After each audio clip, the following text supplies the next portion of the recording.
Assalamualaikum warahmatullahi wabarakatuh. Seperti biasa kita mulai dengan tartib Fatihah, kemudian membaca sholat nawir 3 kali. Semoga usaha yang kecil ini membawa berkah bagi kita semua, dosa-dosa kita diampuni oleh Allah Subhanahu wa taala. Untuk guru-guru kita semuanya, guru yang ada di pondok maupun di luar pondok, wakif pondok ini, pimpinan kita, Kiai Sundusi Ma'mun juga, Allah ampuni dosa-dosanya, kedua orang tua kita, juga keluarga kita. Buat keluarga atau orang tuanya yang masih ada, semoga dipanjangkan umurnya. Ala hadini wa lakum nitun salih wa ila hadratin Nabi Mustafa Rasulullah sallallahu alaihi wasallam. Al-Fatihah. A'udzu billahi minasyaitonir rajim. Bismillahirrahmanirrahim. Alhamdulillahirabbil alamin. Arrahmanir rahim. Maliki yaumiddin. Iyyaka na'budu wa iyyaka nasta'in. Ihdinas siratal mustaqim. Siratal ladzina an'amta 'alaihim ghairil maghdubi 'alaihim waladdallin. Amin. Allahumma salli ala munawwiril qalbi wa syafi'ir ruhi min 'adzabin nari Muhammadinil amin sayyidil mujahidin wa barik li Rabbal alamin.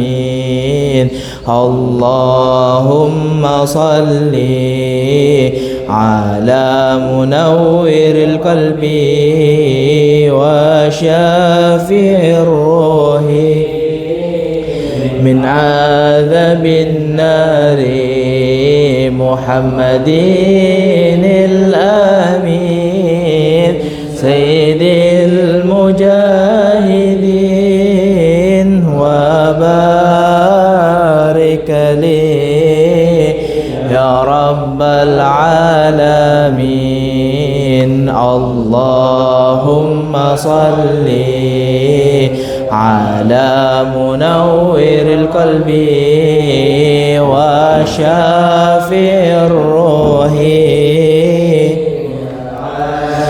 bin nari Muhammadinil amin sayyidil mujahidin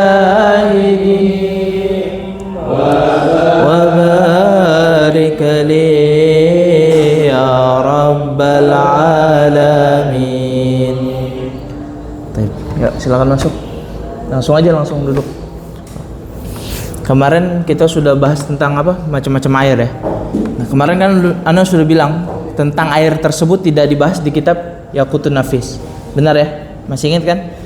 Pembahasan tentang air tidak ada di kitab Yaqutun Nafis. Makanya kita nggak buka kitab Yaqutun Nafis, harusnya kita buka Taqriratus Hadidah. Cuman kitabnya juga dipinjam sama teman Ana. Kita berusaha kirim PDF tapi PDF-nya belum terkirim juga. Jadi kita akan, kemarin kita sudah ngomongin sampai apa?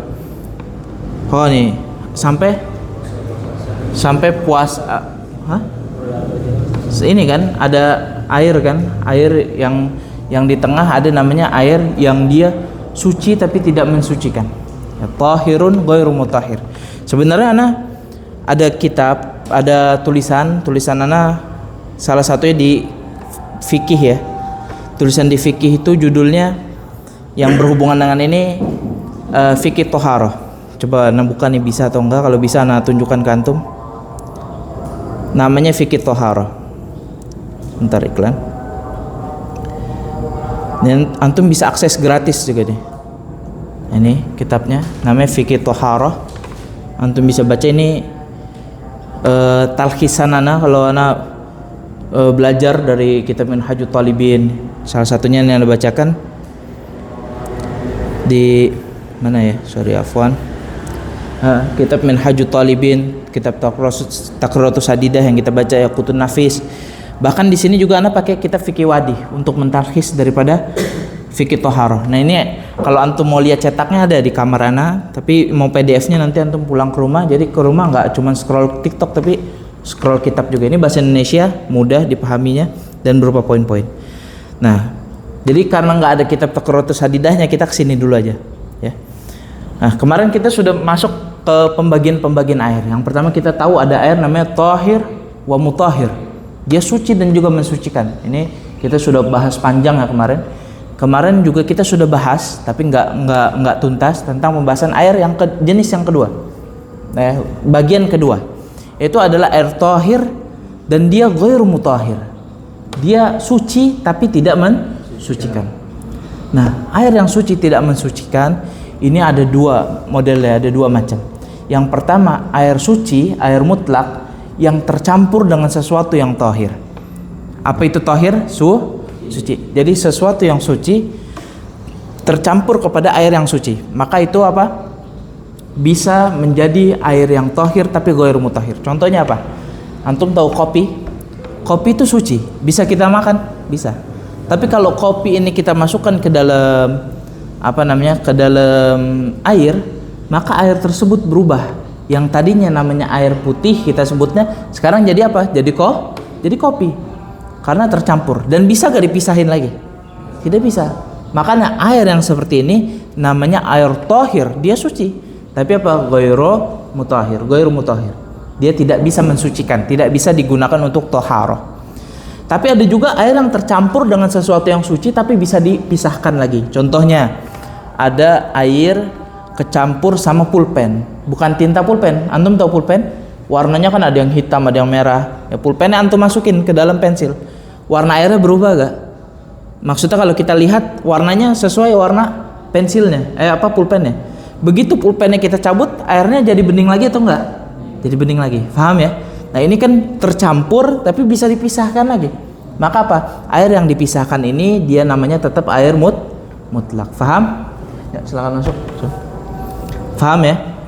Jadi kalau ada air suci terus kemasukan misalkan batu. Batu suci atau najis? Suci. Kalau kemasukan batu bisa gak dipakai wudu? Bisa. Ambil batunya, buang. Nah, air yang sisanya ini bisa digunakan untuk bersuci. Paham? Ada juga selain air yang tercampur tadi, ada juga namanya air musta'mal. Nah, kemarin kalau nggak salah air musta'mal sempat kita singgung juga karena ada pertanyaan anak ingat tuh. Ada yang nanya boleh gak kita wudu pakai air di ember? Ya, wudu pakai air di. Siapa yang nanya antum? Insyaallah. Ini dari dulu, dari ulama zaman dari Rasulullah SAW sampai ulama zaman fikih imam madzhab itu tidak ada yang zaman dulu nggak ada keran, nggak ada wudu pakai keran. Akhirnya apa? Makanya zaman dulu wudu pakai wadah semua. Makanya kemarin anak bilang ada namanya dalam fikih bab ina tuh wadah-wadah, tentang pembahasan wadah seperti apa yang dibolehkan dan sebagainya macamnya. Karena apa? Zaman dulu nggak ada keran, tapi adanya apa? Wadah. Jadi zaman dulu Rasulullah wudu pakai wadah, para sahabat wudu pakai wadah, nggak ada yang pakai keran. Bahkan dulu Rasulullah SAW wudunya itu cukup dengan 1 mud. 1 mud itu apa? Air seukuran genggaman tangannya Rasulullah SAW. Tapi nggak digenggam, ditaruh di wadah gitu. Tapi segenggaman secidukannya tangannya Rasulullah SAW. Nah, itu ukuran di orang Arab gitu. Ada 1 mud. Terus ada lagi 1 syok. 1 syok itu 4 mud. Jadi Rasulullah mandi dengan 1 syok. Ya, silakan masuk langsung. Ya. Jadi Rasulullah mandi dengan 1 sok, mandi wajibnya, bukan mandi keseharian, mandi wajibnya dengan 1 sok. Karena memang mungkin di zaman itu susah air, nggak seperti sekarang di Indonesia. Ya. 1 sok berapa? 4 mud, berarti 4 ginian. Nanti insya Allah kalau ada waktu kita praktek wudu, anak ajarkan wudu dengan 1 mud. Karena masya Allah, antum nanti suatu saat mungkin akan berguna itu. Dan ini jujur teman-teman anak yang nggak tahu dibandingkan anak-anak hidupnya berasa lebih mudah. Makanya kita belajar ilmu agama itu bukan mempersulit kita, justru mempermudah hidup kita. Ada sekarang tukang bengkel kan bajunya penuh oli kan.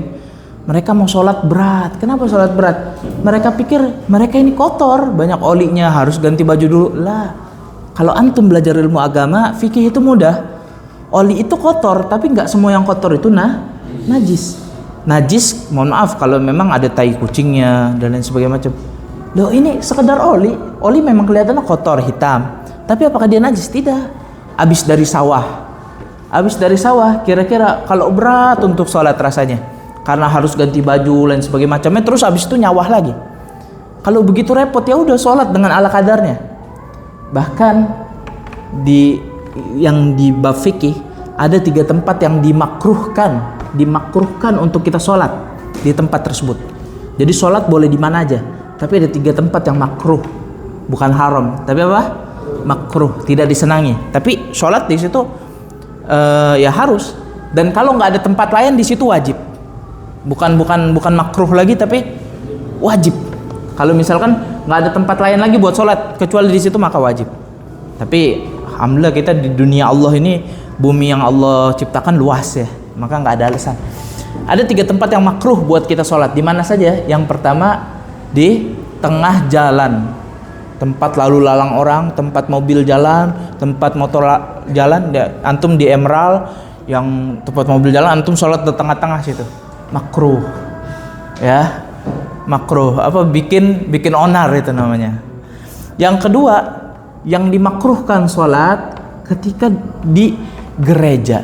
Jadi kalau antum bukan di gereja saya, di tempat ibadah non muslim, di wihara, di kelenteng dan sebagainya macamnya, antum kok sholat di situ, sahnya sholatnya tetap sah, tapi apa? Makruh. Tapi kalau nggak ada tempat lain, misalkan kondisinya lagi perang, misalnya antum tinggal di Inggris atau di negara-negara Eropa, negara-negara Barat, perang dunia, yang nggak ada tempat selamat, yang satu-satunya yang selamat adalah gereja, antum di situ sholatnya bukan makruh lagi, tapi apa?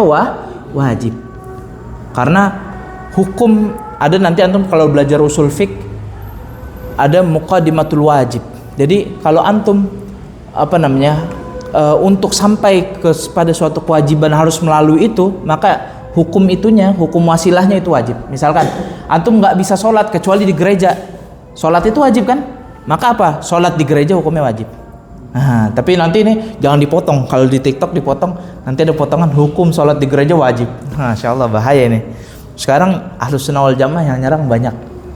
Nah, tadi yang pertama makruh sholat di mana? Tengah jalan, tempat orang-orang jalan, tempat mobil jalan. Yang kedua, makruh sholat di tempat ibadah orang lain.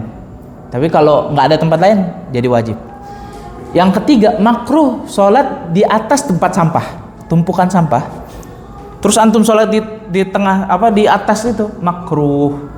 Nggak ada haram, itu tempat sampah, kotor. Bisa, cuman makruh, bukan haram. Jadi kalau orang belajar ilmu agama tuh mudah, sebenarnya mudah. Ya, antum coba. Nah, ini lagi-lagi ya, kenapa kita pakai kitab, Ustaz? Kita pakai kitab bukan mengejar materi, Kalau ngejar materi, antum harus selesai materi ini, enggak. Kita kan enggak di kelas. Kalau di kelas harus ngejar materi ya. Kita nih di luar kelas, ekstrakurikuler. Ya, kurikuler itu kan dalam kelas, kita ekstra di luar kelas. Maka apa? Kita nggak dikejar target. Jadi kita kalau ngomongnya agak jauh-jauh nggak apa-apa ya. Ngomong agak jauh, tapi nanti intinya basicnya balik lagi ke sini. Jadi ilmu antum semoga makin meluas begitu pembahasannya. Karena antum ini juga sebenarnya baca kitab fikih selesai.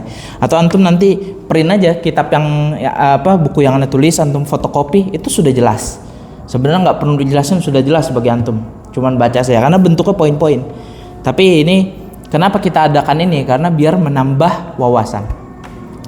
Nah, tadi anda bilang dengan belajar ilmu itu justru memudahkan dalam agama. Contohnya, anda mau tanya sama antum, kalau kita bergerak dalam sholat, batal atau tidak? Hah? Nah, ini tafsil. Kalau geraknya dikit, batal. Geraknya banyak, tidak batal. Geraknya dikit. Ini lagi ini ya, namanya sabukul lisan. Otak sama lisan nggak sinkron. Ya. Gimana? Kalau geraknya sedikit geraknya, gerakan-gerakan kecil, dan itu tidak 3 kali berturut-turut, maka itu tidak batal. Tapi kalau gerakan besar, sekali gerak saya sudah batal. Ini sudah pernah jelaskan belum? Belum ya? Kalau misalkan ada orang depannya kosong, apa yang harus dilakukan sama dia? Maju, benar ya? Dalam sholat maju. Tapi majunya itu harus dijeda-jeda kalau bisa. Jangan sampai 3 kali berturut. Jadi kalau antum sholat, Allahu Akbar, 3 kali gerak berturut-turut, 1, 2, 3, ini batal. 3 kali berturut-turut seperti itu batal. Tapi ada yang 1 kali gerakan, tapi gerakan besar, dia batal. Contohnya apa? Contohnya ketika lagi sholat, nengok Tapi nengoknya bukan gini. Kalau nengok gini batal apa enggak? Nengok gini batal apa enggak? Enggak batal. Yang batal apa? Nengok sama pundak-pundaknya. Itu batal. Ya. Atau ada orang lagi sholat di depannya ditendang sama dia. Dia lagi sholat juga tapi nendang orang, batal apa enggak? Cuman sekali gerakan loh. Iya, tapi batal. Karena apa? Itu gerakan besar. Orang melihat dia seolah-olah dia lagi enggak sholat. Orang melihat dia seolah-olah dia lagi enggak sholat. Nah, tapi kalau belajar ilmu fikih, ana bisa kasih jawaban loh ke antum. Ada anak bisa kasih jaminan ke antum, antum bisa sholat sambil jalan muterin halaman Al-Gontori. Bisa, ana bisa kasih itu. Dan ini temennya Mama Gufron nih, sesat juga ini. Enggak, ini ilmu fikih, keluasan ilmu fikih. Ana bisa ajarin antum gimana cara antum sholat dari kamar antum. Misalkan antum mau beli sapu di RH kan, mau beli sapu di RH jauh kan, antum nggak pakai motor, antum bisa sholat tuh sambil jalan. Sholat sambil jalan, gerakannya banyak apa dikit? Banyak. Lah ada pembahasannya dalam fikih seperti itu. Bahkan itu dalam kondisi normal. Yang umum ada namanya sholat siddatul khauf. Apa? Siddatul khauf. Ketakutan. Kalau orang sangat takut, itu sholat boleh gerak. Dia nggak mikirin geraknya seberapa banyak. Contohnya apa? Kalau ada orang sholat, terus tasnya dia diambil sama orang, apa yang harus dilakukan? Apakah dia tetap sholat atau kejar malingnya? Kejar malingnya. Habis kejar malingnya sholatnya batal apa enggak? Batal. Ambil tasnya. Tapi kecuali jangan kejar maling digebugin dulu, sholatnya batal itu. Kebanyakan gerak. Tapi kalau misalkan kejar malingnya, ambil tasnya, ditaruh lagi, dia lanjut sholat, itu sholatnya nggak batal. Namanya apa? Syiddatul khauf. Dan itu yang dilakukan oleh sahabat Rasulullah SAW dan juga Rasulullah ketika lagi perang. Lagi perang ada namanya sholat khauf, ada lagi namanya sholat syiddatul khauf. Sambil perang sambil sholat. Waktunya mepet, tidak sempat, ya udah sambil tempur, sambil apa namanya? Sambil sholat. Sambil megang pedang, sambil bunuh orang di jalan Allah Subhanahu wa taala sambil sholat. Dan itu ada pembahasannya dalam fikih. Jangan disangka ini kalam-kalam ngawur, enggak. Ini bukan bahasa semut ya. Jadi sambil bunuh orang itu bisa sambil sholat. Nah, bahkan ada tata caranya. Jadi kalau misalkan pedang, antum darah itu najis, tahu kan? Nah, hamlatun najas, membawa najis dalam sholat itu apa? Membatalkan sholat. Nggak boleh. Sholat dalam keadaan najis nggak boleh. Karena apa? Salah satu syarat sahnya sholat adalah dia suci dari apa? Suci di badannya, suci di tempatnya, dan juga pakaian. Nah, termasuk hamlatun najis itu nggak boleh dalam sholat. Jadi kalau antum membawa najis dalam sholat, antum misalkan sholat, baju antum ada kotoran burung, nih batal, sholatnya batal. Nah itu kalau ada orang, dia tebas orang, terus darahnya nempel di pedang, itu ada pembahasan fikih. Ulama berikhtilaf, apakah ini pedang harus dibuang apa enggak? Karena kalau dibuang, dia nggak ada punya senjata buat serang musuh. Tapi kalau dia pegang, dia sholat sambil megang apa? Darah. Yang kita tahu darah itu najis. Ya. Ada juga nanti pembahasan lagi perang, tapi juga sambil sholat, namanya sholat syiddatul khauf, nggak boleh sambil teriak, karena dia kondisi lagi sholat. Ya, lagi sholat sambil tebas, tapi nggak boleh. Wah, batal itu sholatnya. Itu ada pembahasan dalam fikih. Nanti kalau antum mau tahu Ustaz, kepo juga nih Ustaz, kira-kira apa sih emang sholat yang boleh sambil jalan-jalan, ada nanti. Dan itu juga dilakukan, ada nggak sambil jalan-jalan doang, antum sambil naik motor bisa sambil sholat. Ya, bisa itu. Nah, itu kita belajar ketika belajar fikih di Minhajut Talibin. Jadi kitab Minhajut Talibin itu salah satu rujukan ulama mazhab Syafi'iyah. Dan itu kitab rujukan, ingat, bukan kitab yang dipelajari sama apa namanya, sama orang yang baru permulaan belajar fikih, enggak. Ini rujukan orang-orang ulama yang fikih Syafi'iyah. Rujukannya kitab Minhajut Talibin. Jadi apa? Membahasnya ikhtilaf, perbedaan-perbedaan, dan itu rinci sekali. Nah, kita tadi bahas apa tadi namanya? Air ya. Jadi kalau belajar ilmu agama itu semakin mudah fikih. Tadi kita jelas ya, kita balik lagi ke materi awal. Ada air namanya tahir ghairu mutahhir. Dia suci tapi tidak mensucikan. Sudah jelas ada terbagi dua. Yang pertama, karena dia tercampur sehingga sifat airnya berubah. sifat airnya berubah. Apa itu sifat air? Ada 3. Yang pertama rasanya, terus warnanya dan aromanya. Aroma bisa dicium, warna bisa dilihat, rasa nggak boleh dicoba. Jadi kalau antum ada zon, antum ada kira-kira, ada apa namanya prasangka, oh ini air bening, tapi kayaknya nih air bukan air suci, tapi air kencing. Itu nggak boleh antum coba, nggak boleh, ya haram itu. Mencoba najis itu haram. Kalau kelihatan ya jelas, kelihatan masalah selesai kan. Tapi ada orang yang kencingnya bening, dan misalkan nggak ada air lagi kecuali itu. Nah ini nanti pelajaran ijtihad, tapi anak kira nggak perlu, ini buat perluasan ilmu antum saja. Nah terus tadi kita sudah belajar ada yang bisa dicampur tapi nggak bisa dipisah lagi, ada yang dicampur bisa dipisah, paham ya? Nah terus sekarang masuk yang ke bagian keempat, yaitu adalah apa? Ma'ul mutanajjis. Apa mutanajjis? Ustaz kok langsung ke 4 aja? Yang kedua apa? Yang kedua kemarin kita gabung dengan yang pertama. Air dia tohir cuman makruh. Ingat kan kemarin? Ada tohir cuman makruh. Salah satunya apa? Ma'ul musammas. Nah itu kalau di beberapa kitab, salah satu fikih wadih yang antum pelajari, itu ma'ul musammas dipecah jadi yang kedua. Ya kan? Di yang pertama tohirun mutahirun, yang kedua tohir goir mutahir, yang ketiga ma'ul musammas, air yang makruh. Nah ini kalau kita kemarin kita gabung, airnya tohir mutahirun tapi apa? Menggunakannya makruh. Ada 4 kemarin. Apa itu? Ma'ul musammas, kemudian ma yang sangat panas, yang ketiga ma yang sangat dingin, yang keempat apa? Ma yang kalau kita gunakan mengundang kemarahan. Ya, kemarin kita sudah bahas, nggak perlu kita ulang. Nanti kalau antum mau nonton ulangnya silakan tonton di YouTube Syafiq_AR Rashid. Promo ini. Nah, terus tadi apa tuh namanya? Kita masuk yang keempat, ma'ul mutanajjis. Jadi ada air yang dia terkena najis, baik itu najis sedikit atau banyak. Nah, kalau airnya sedikit, air sedikit itu berapa sih? Di bawah 2 kullah. Tahu 2 kullah? 2 kullah itu ukurannya nanti Anda pastikan lagi karena Anda juga lupa ukuran liternya berapa, tapi adalah ukuran 2 kullah. Ya pasti kalau toren besar itu udah 2 kullah insyaallah.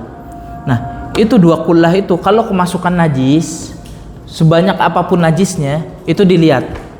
Kita bahas air sedikit loh. Air sedikit kalau terkena najis, baik najisnya sedikit atau banyak, merubah sifat-sifat airnya. Tahu kan sifat-sifat air tadi? Merubah sifat air atau tidak merubah sifat air, itu hukumnya tidak boleh digunakan. Dia namanya ma'ul mutanajjis, nggak boleh digunakan. Itu kalau airnya sedikit. Air sedikit kejatuhan najis sedikit aja, dan nggak merubah airnya, tapi tetap apa? Tetap najis. Tapi kalau airnya banyak gimana Ustaz? Yaitu 2 kullah atau lebih dari 2 kullah. Nah, sebanyak apapun najis yang ada di situ, kalau tidak merubah sifat-sifat airnya, maka apa? Itu air bisa digunakan untuk wudu. Jadi kalau antum lihat ada torennya kemasukan najis, kemasukan bangkai tikus najis kan? Tapi torennya gede, 500 liter misalkan. Maka apa? Itu boleh dipakai buat wudu. Ya, tapi kita boleh, belum tentu kita mau kan? Boleh belum tentu kita mau, kita buang dulu, kita kuras gitu. Tapi fikih itu memudahkan. Jadi itu boleh kita pakai buat wudu. Tapi apa syaratnya? Tidak mengubah sifat-sifat air. Apa itu sifat-sifat air tadi itu? Rasanya, warnanya sama aroma. Begitu juga dengan di laut. Di laut itu kita yakin sudah di luar 2 kullah itu. Laut itu luas. Maka apa? Di laut itu sebanyak apapun najis yang masuk ke laut, boleh gak kita wudu pakai air laut? Di sungai, kalau sungai ini kita lihat rata-rata sungai sekarang warnanya sudah berubah, benar ya? Itu sudah terkontaminasi oleh macam-macam. Tapi laut, masya Allah, laut itu karena airnya saking banyaknya, ditaruh najis apapun dia tetap nggak cuman suci, tapi binatang-binatang yang ada di dalamnya itu halal untuk dimakan. Bahkan unik ya, kita belajar di Minhajut Talibin. Bukan di Minhajul, ketika kita belajar Minhajut Talibin, belajar Yaqutun Nafis, guru-guru kita sering masukkan materi-materi seperti ada hal-hal mustahil yang bisa dibahas dalam fikih. Misalkan ada orang, tapi ini kalau misal Allah itu maha berkuasa atas segala sesuatu, betul? Kalau Allah mau menciptakan apapun bisa, dan walaupun itu kita nggak ketahui. Maka kata para ulama, kalau ada manusia ikan, tahu manusia ikan, putri duyung, dia hidupnya di laut, tapi apa? Dia bentuknya manusia, dari atas sampai bawah manusia, tapi dari pinggang ke bawah ikan, real bentuknya manusia. Maka apa? Itu halal buat dikonsumsi, kata para ulama fikih. Kenapa halal buat dikonsumsi? Jelas hadis Rasulullah SAW, segala sesuatu yang ada di laut halal. Paham ya? Oh, ini kalau dipotong di TikTok viral lagi nih. Tapi memang segitu fikih itu. Jadi kalau ada putri duyung, antum kalau nanti lagi mancing ketemu putri duyung, yang pasti di empang pergi insya Allah nggak ada putri duyung. Tapi kalau antum ke pantai kemana ada putri duyung, pastikan itu manusia yang lagi nyamar jadi putri duyung apa gimana. Kalau memang benar-benar putri duyung, itu boleh dikonsumsi. Ya, kasihan kayaknya manusia kok dikonsumsi, tapi dia manusia ikan. Itu ada pembahasannya dalam fikih. Ya, Anda nggak bohong, memang ada penjelasannya dalam fikih. Nah, itu luar biasanya laut dimasukkan najis sebegitu banyaknya, dimasukkan najis berapa banyak pun dimasukkan ke laut, airnya tetap suci. Begitu hati kita juga begitu. Kalau hati kita luas, hati kita berlapang dada, orang mau caci kita mau kayak apa juga, ini tetap apa yang keluar dari hati kita, benefitnya yang keluar dari hati kita selalu akan jadi hal-hal yang baik. Gak tercemar hati kita kalau hati kita luas. Makanya hati jangan sempit-sempit, luasin hati. Kalau hati luas, dimasukin cacian, makian, benci, fitnah dan sebagainya macam. Hatinya luas, gak sempit hatinya. Artinya apa? Dia gak terpengaruh dengan apa yang masuk ke dalam hatinya. Sama seperti laut. Saking luas laut. Mohon maaf, saking luas laut. Andai kata antum punya hotel 100 lantai, semua kotoran dari lantai, tahu kotoran ya, kotoran manusia, dari WC kamar 1 sampai kamar 4000, itu antum kumpulin, antum buang ke laut, itu hatta di laut itu tidak akan tercemar. Ya tapi jangan di sekitar situ, ya dibuang di situ, antum wudunya di situ juga nggak boleh. Karena apa? Itu berubah sifatnya kan, benar gak? Yang sekitar situ berubah, tapi nanti kalau udah terbawa arus gitu, hilang, udah sifatnya kembali mutlak. Faham? Bisa juga maul mutanajis, yang tadinya airnya sedikit kemasukan najis, terus apa? Akhirnya ini kemasukan najis misalkan, terus airnya berubah jadi warna coklat misalkan. Akhirnya apa? Sama orang ini yang tadinya airnya cuma sedikit, misalkan 2 gayung, sama dia ditiban sama air 3000 liter. Kira-kira airnya jadi jernih lagi gak? Nah, air yang jadi jernih lagi ini itu di atas 2 kullah, dia berarti apa? Boleh digunakan untuk toharoh. Paham ya? Ini tentang air. Ini sebelum kita tutup nih, jam berapa ini?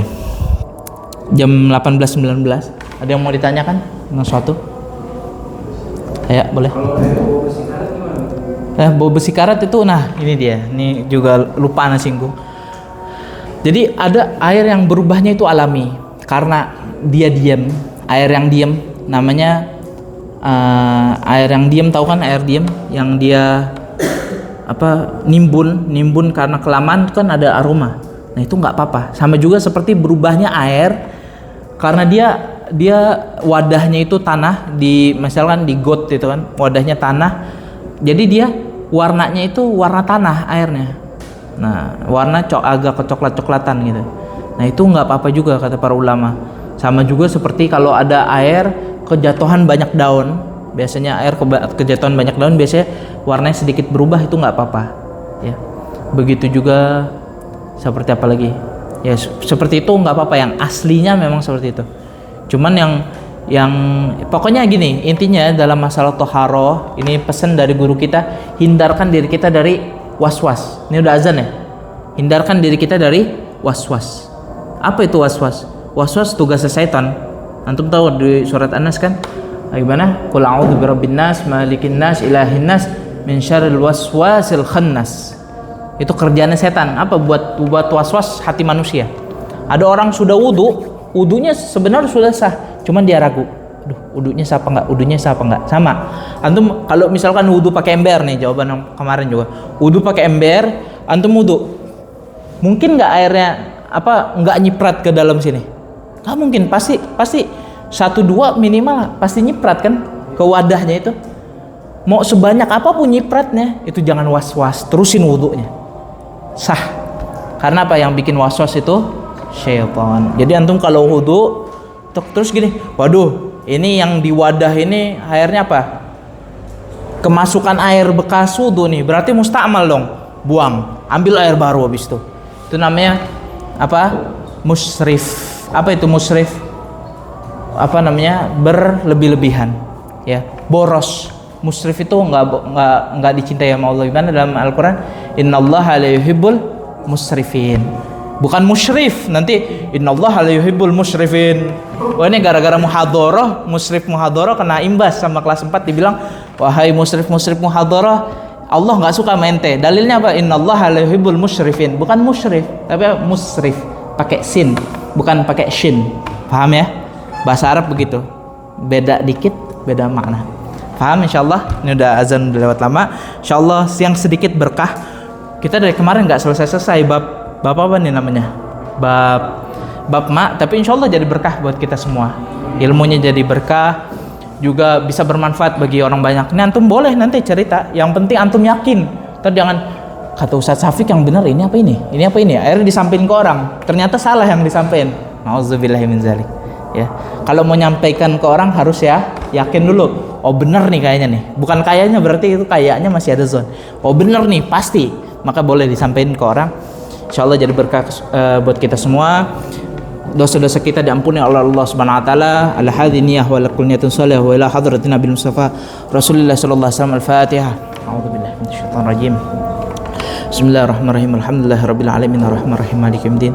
Iyyaka na'budu wa iyyaka nasta'in ihdinas siratal ladzina an'amta 'alaihim.